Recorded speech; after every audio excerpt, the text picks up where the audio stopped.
Apocalypse chapitre 5. Nous allons lire les 8 premiers versets. Je vis un livre en forme de rouleau dans la main droite de celui qui siégeait sur le trône.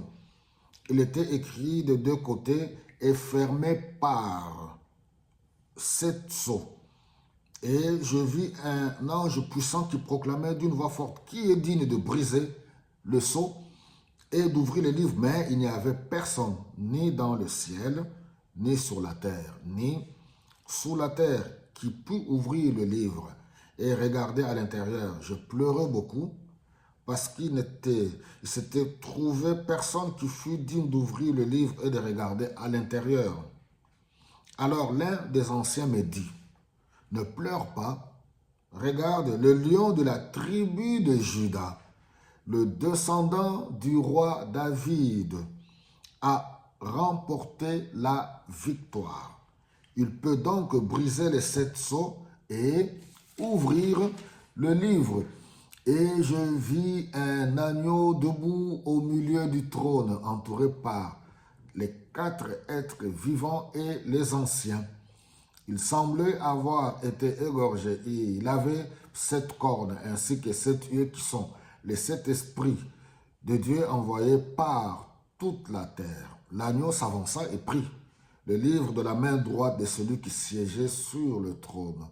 Aussitôt, les 4 êtres vivants et les 24 anciens s'agenouillèrent devant l'agneau. Chacun d'eux avait une harpe et des coupes d'or pleines d'encens qui sont les prières du peuple de Dieu. Ils chantaient un chant nouveau. Alléluia. Qui est digne d'ouvrir les livres et d'en rompre le sceau? Ne pleure pas. Regarde, le lion de la tribu de Juda, le descendant du roi David. Comment comprendre le sens du projet de Dieu pour l'humanité si ce n'est qu'à la lumière de l'œuvre de Jésus-Christ à la croix, si ce n'est qu'à la lumière du sacrifice du roi de rois, Jésus-Christ qui a vaincu le diable à la croix de Golgotha. Une fois de plus, nous sommes toujours dans Apocalypse pour essayer d'étudier, de nous soumettre, de nous prosterner devant celui qui a créé les cieux et la terre pour contempler sa grandeur, sa gloire. Le langage humain ne peut pas exprimer, l'inexprimable. Le langage humain ne peut pas décrire, que ce soit Ézéchiel ou Jean.